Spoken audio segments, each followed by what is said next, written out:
सात्मरूप तत्तकं युगे युगे च दर्शितम् तं नमामि देवदेव रामकृष्णमीश्वरम् सर्वभूतसर्गकर्मसूत्रबन्धकारणम्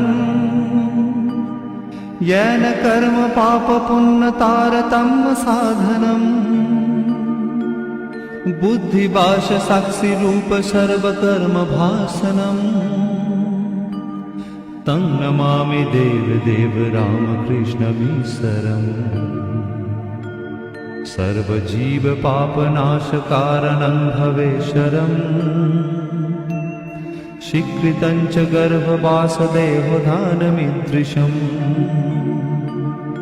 यापितं स्वलीलया च येन दिव्यजीवनम्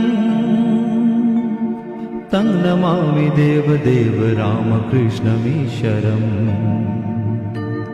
तुल्यलौष्ट्रकाञ्चनं च हेयनेऽधिगतम् स्त्रीषु नित्यमातृभावशक्तिरूपभावकम्